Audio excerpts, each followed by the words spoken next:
My daughter smiled through the will reading, thinking she'd finally get her hands on my $85 million empire. She saw me as just a grieving, broken old man. Then the lawyer handed me a sealed envelope from my late wife, Sarah. It wasn't a love letter. It was a weapon, a single truth that would burn her entire world down to the cold, hard ground. This was just the beginning. Before we continue, please subscribe to the channel and tell us where you're listening from in the comments.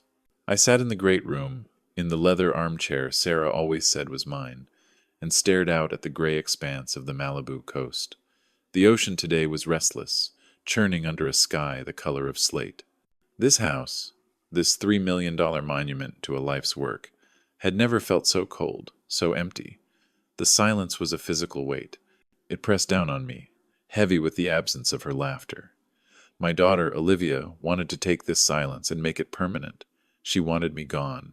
And the cruelty of it, the sheer, naked greed, felt like a shard of glass working its way into my heart.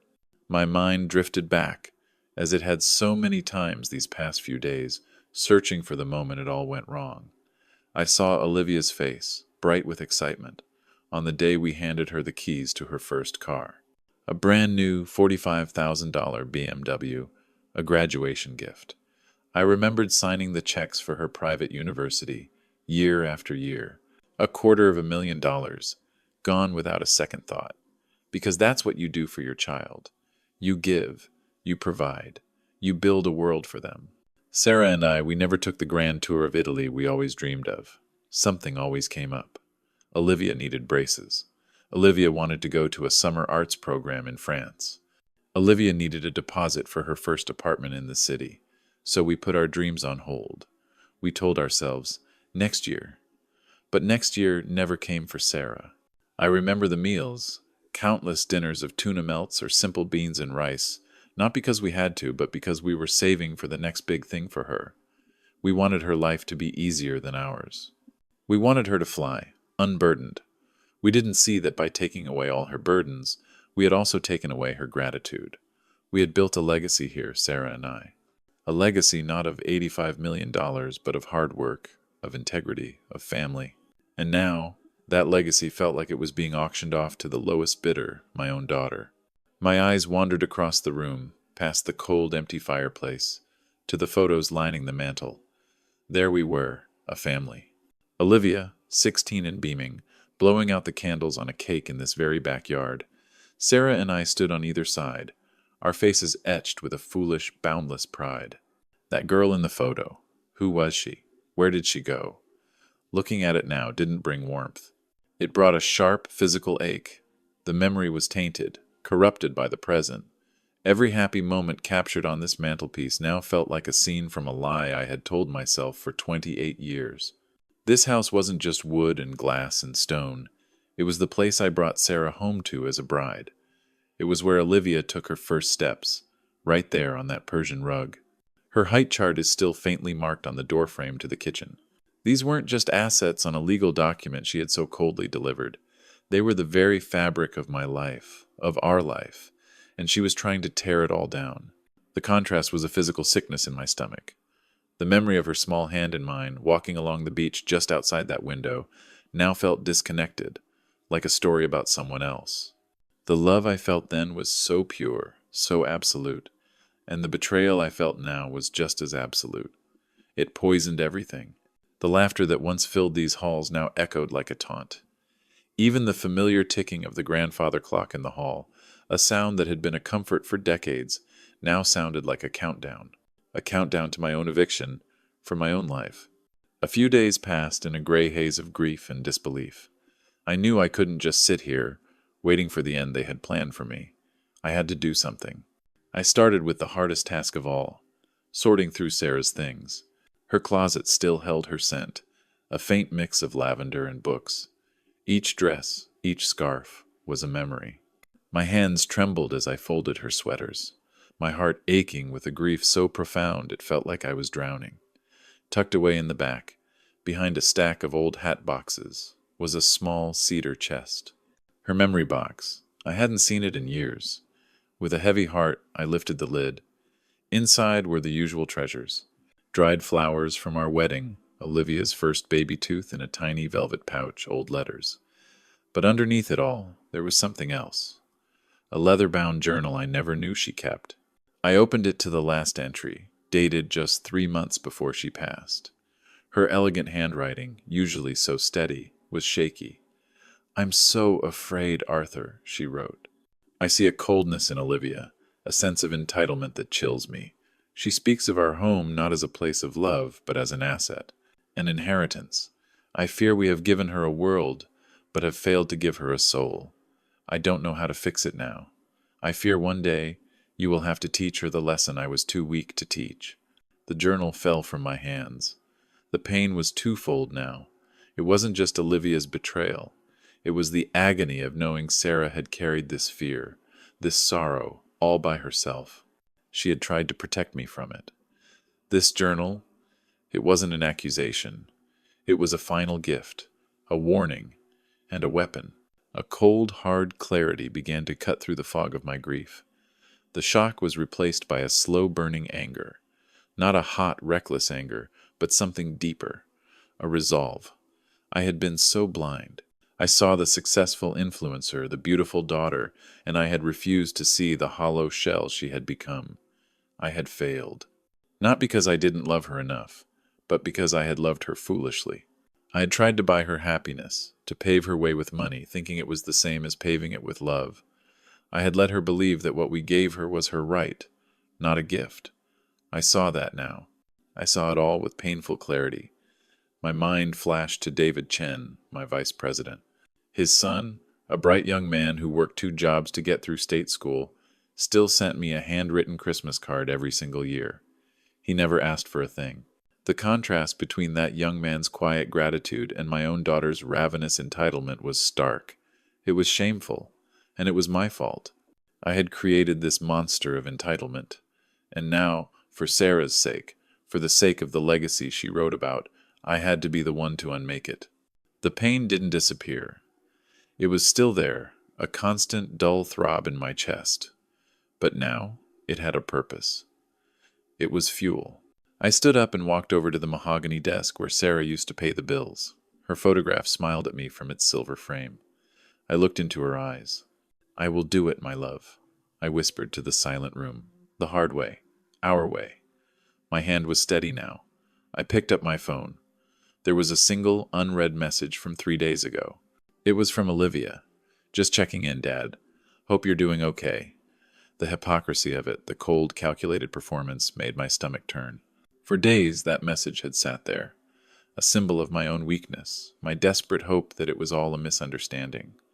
I stared at the message for a long moment. Then, with a single, deliberate press of my thumb, I deleted it.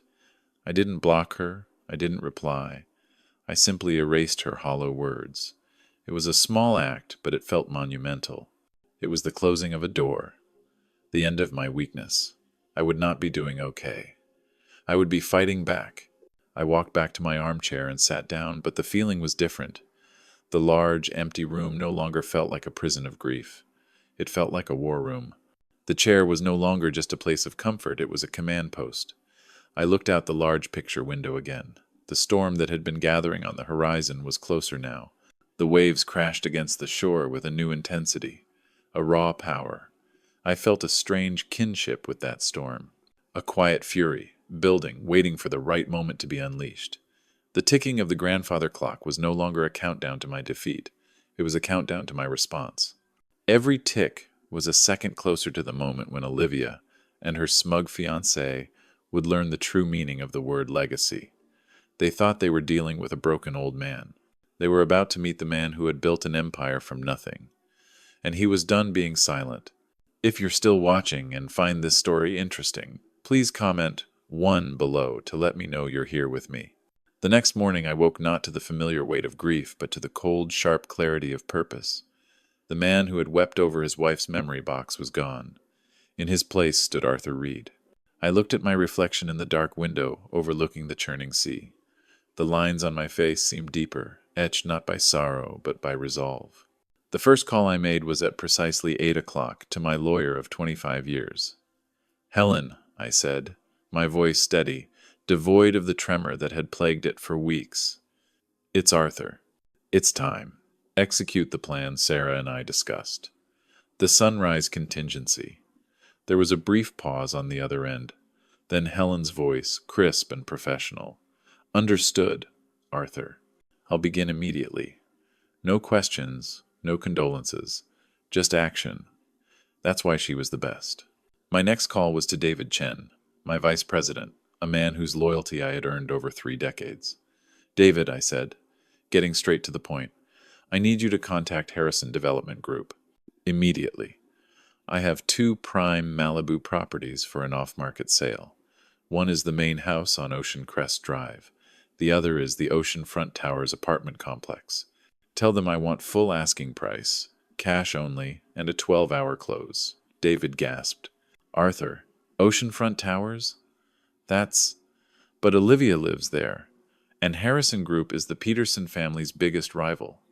This isn't just business, this is a declaration of war. Yes, David, I replied, a coldness creeping into my voice that surprised even me. It is.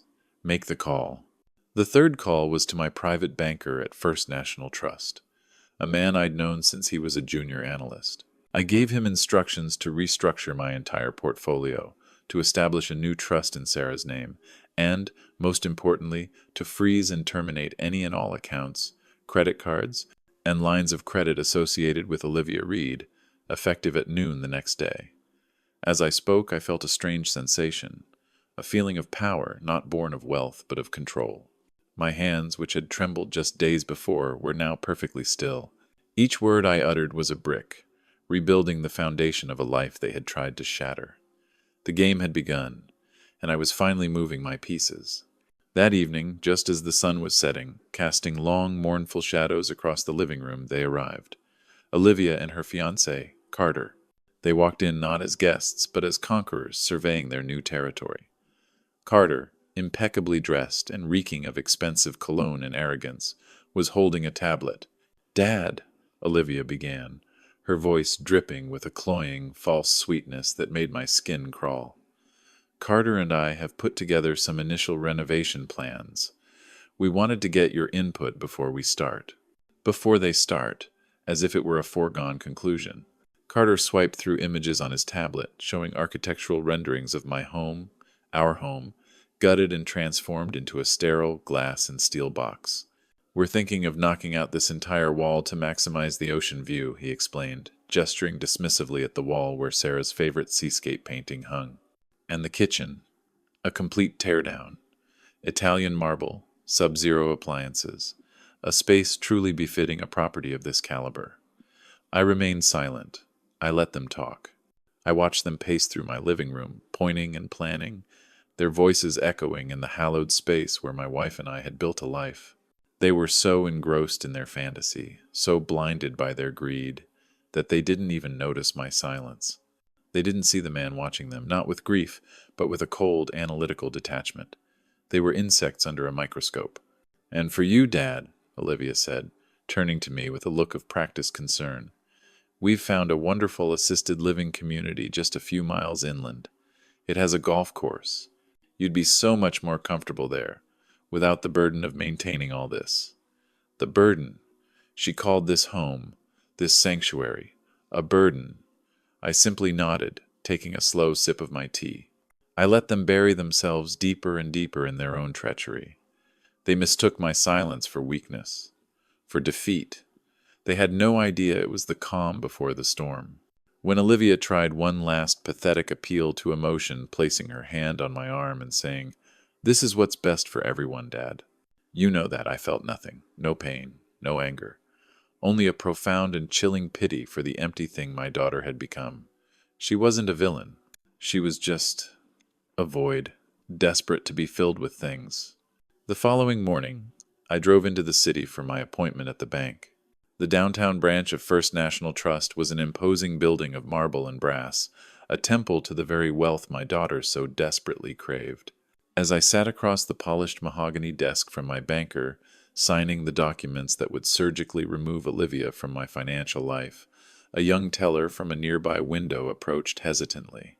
"Excuse me, Mr. Reed," she said softly. I looked up. "I just wanted to say, I was so sorry to hear about your wife. She was always so kind when she came in. Her eyes were filled with a genuine, unprompted sympathy, a simple human kindness. And in that moment, the contrast between this stranger's gentle compassion and my own daughter's cold-blooded avarice struck me with the force of a physical blow. A lump formed in my throat. I could only nod my thanks, unable to speak. That girl, who probably made in a year what Olivia spent on handbags in a month, had more grace and humanity in her little finger than my daughter had in her entire being. It's a painful thing, a deeply wounding thing to realize the child you raised sees you not as a father but as an obstacle. An obstacle stands between them and a lifestyle they feel they are owed.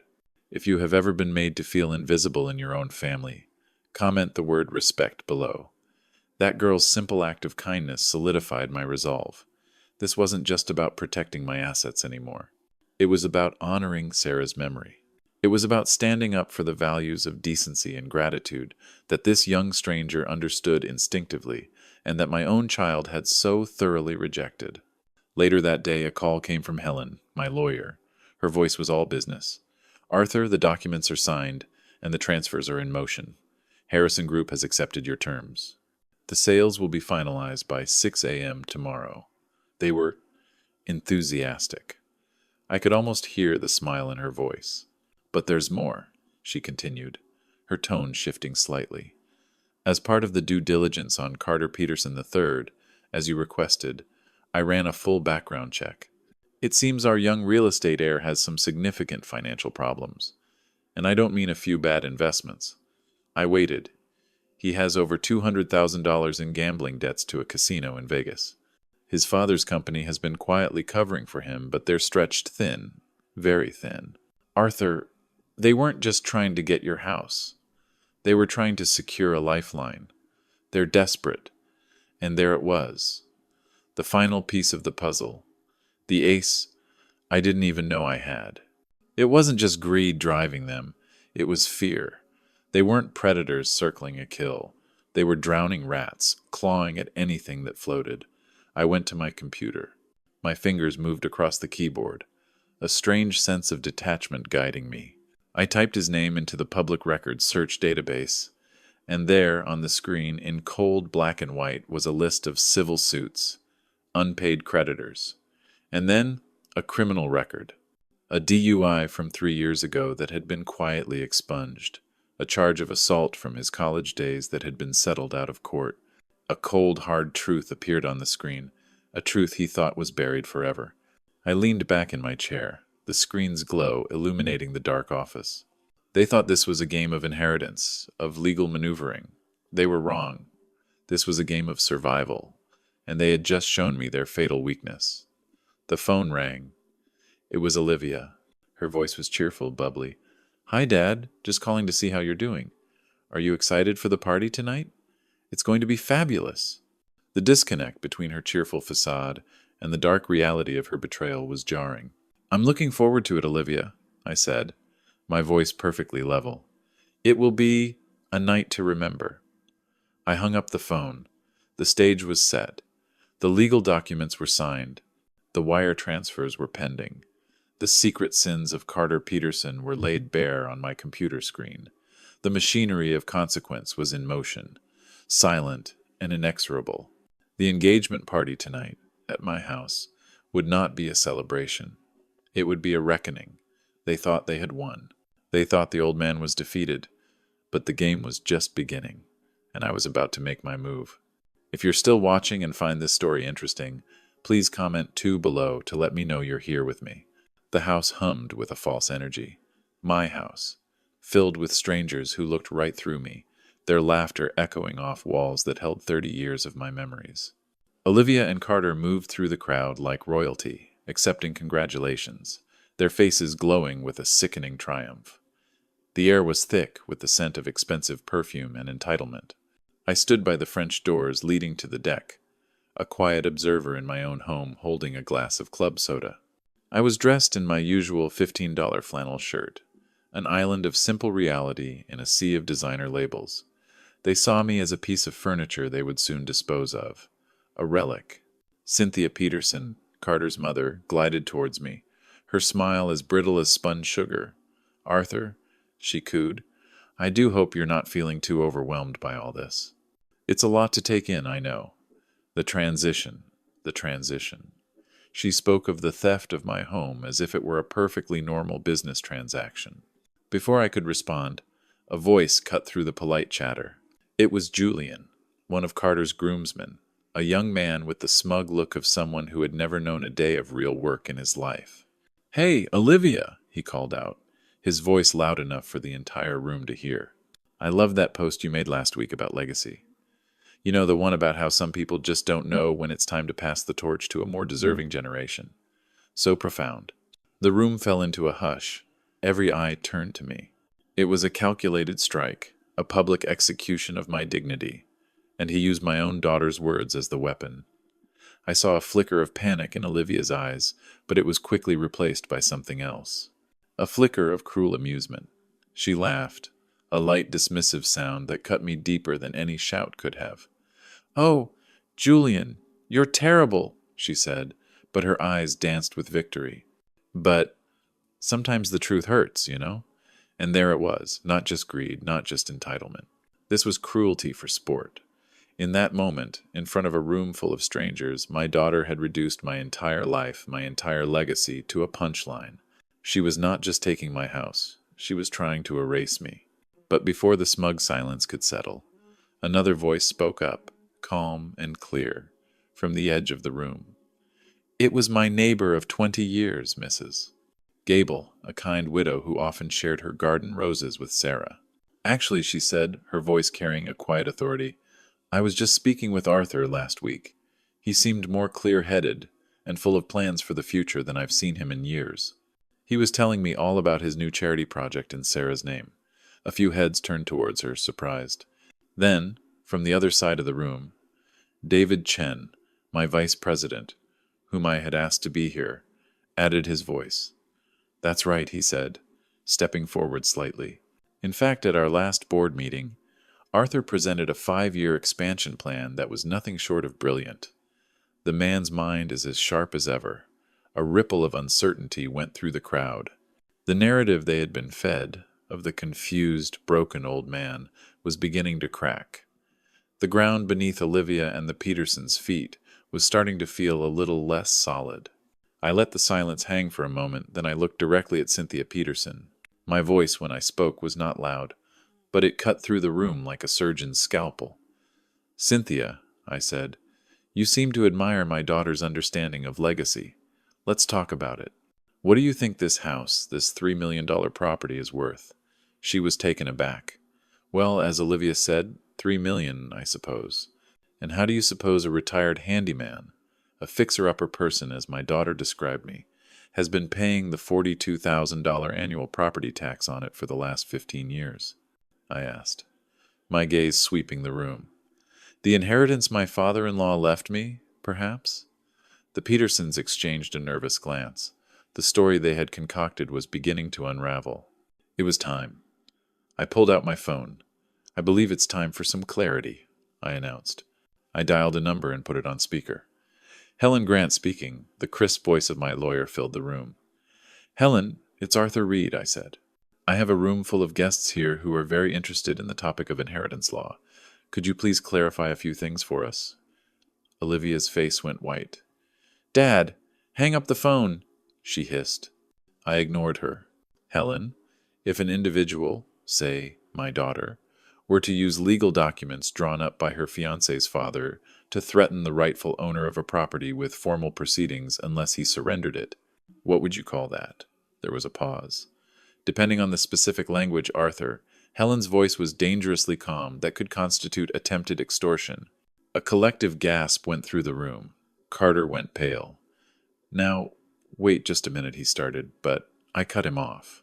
"And Helen," I continued, my eyes locked on him, "what if that same fiancé was, say, over $200,000 in debt to a Las Vegas casino? And what if his father's prestigious real estate firm was on the verge of bankruptcy from covering up his son's mistakes?"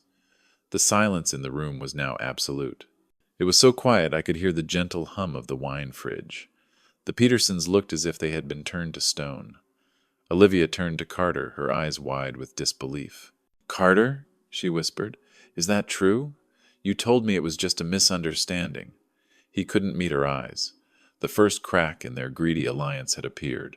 "And Helen," I said, delivering the final blow, "could you please explain to everyone what Ocean View Holdings is?" "Of course," Helen replied. "Ocean View Holdings is a private luxury real estate corporation. It owns and operates over 200 properties across 15 states. Its current portfolio value is approximately $85 million. She let that number hang in the air for a moment before adding, "It was founded 30 years ago by its current CEO, Arthur Reed." The name hit the room like a physical force. People stared at me, at my flannel shirt and my worn denim jeans, as if seeing me for the first time. The man they had dismissed as a relic was suddenly a titan. Cynthia Peterson was staring at me, her mouth slightly agape, as if she was seeing a ghost. You're the Phantom of the Pacific?" she stammered, referencing the moniker Forbes had given me in an article years ago. "I prefer Arthur," I said calmly. Olivia looked as if she was going to be sick. She stumbled back and sank onto the sofa, her face a mask of horror and disbelief. "But your truck," she stammered. "You shop at Walmart." "I also own the office building your fiancé's father leases for his law firm," I said, my voice flat. "And the hotel where you and Carter had your first date. Seaside Grove, property number 47 in the Ocean View portfolio." The carefully constructed world of Olivia Reed was not just cracking, it was exploding. Every assumption she had ever made about me, about her life, about her own superiority, was being obliterated in real time, in front of everyone who mattered to her. There is nothing more painful than the betrayal from a child you have given everything to. The feeling of being erased, of being seen as nothing more than a stepping stone to their desires, is a profound and lonely sorrow. If you believe every person deserves to be seen for who they are, not what they have, comment the word dignity below. Now, let's watch as they face the consequences of their choices. The final act was swift. "And one last piece of business," I said, turning to the stunned crowd. "My daughter and her fiancé were so eager to take possession of this property, so eager to begin their lives here." I paused, letting the weight of my words settle. So I decided to help them move things along. As of 6 o'clock this morning, this house, along with the Oceanfront Towers apartment building where Olivia currently resides, was sold. The chaos was instantaneous. "Sold?" Cynthia shrieked. "To whom?" "To a highly motivated cash buyer," I said, looking directly at her husband. "A company that has been trying to get a foothold in the Malibu market for years. I believe you know them. The Harrison Development Group." The name landed like a bomb. Mr. Peterson staggered back as if he'd been physically struck. "You sold to Harrison?" he choked out. "You sold prime coastal real estate to our biggest competitor?" "Business is business," I said, echoing Carter's earlier sentiment.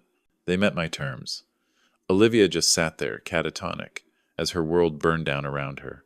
Her engagement, her social standing, her home, all gone in the space of 10 minutes.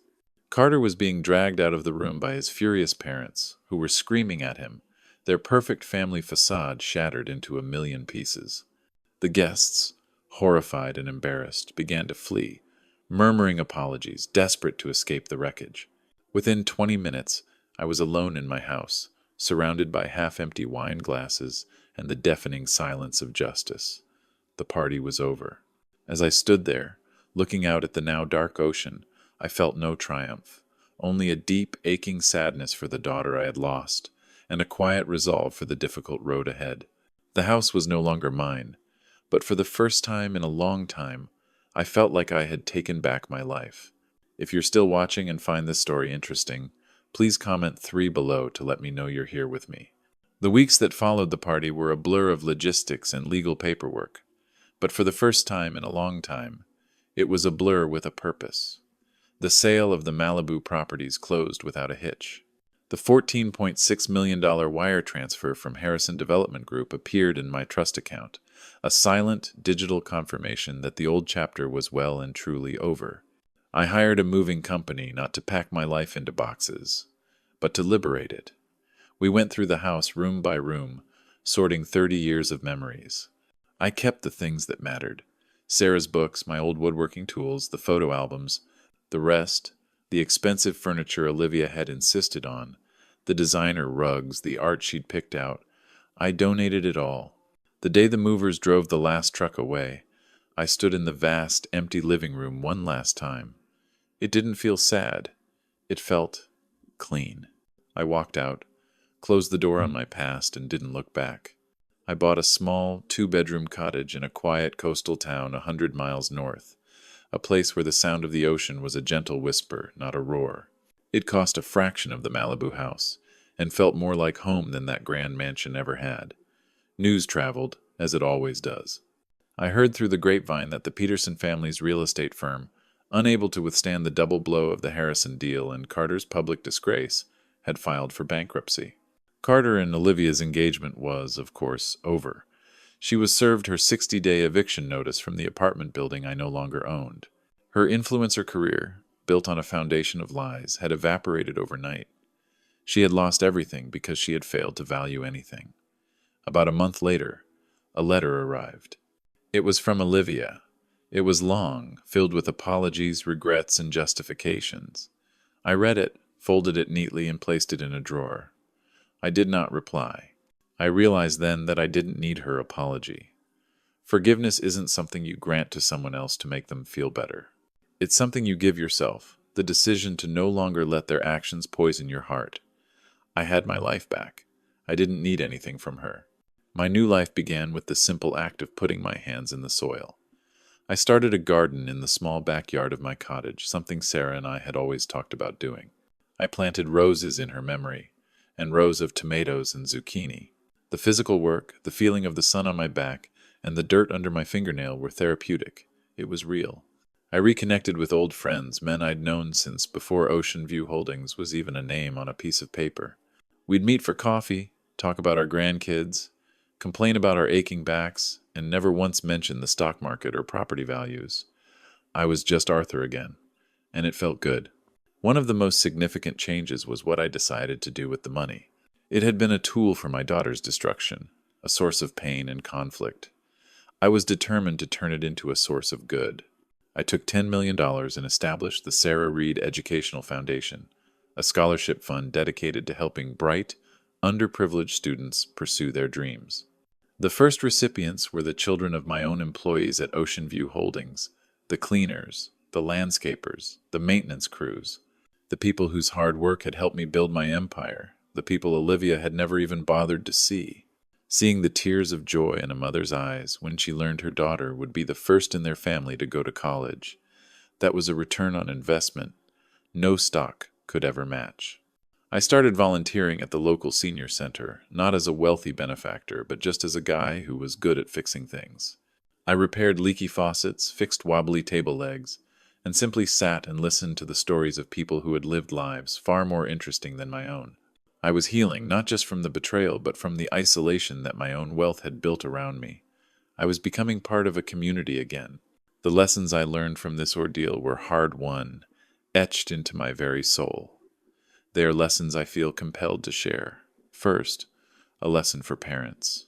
We love our children so fiercely that our greatest instinct is to shield them from hardship. We give them everything we never had, but in doing so, we can rob them of the one thing they need most: character. Character is not built in comfort.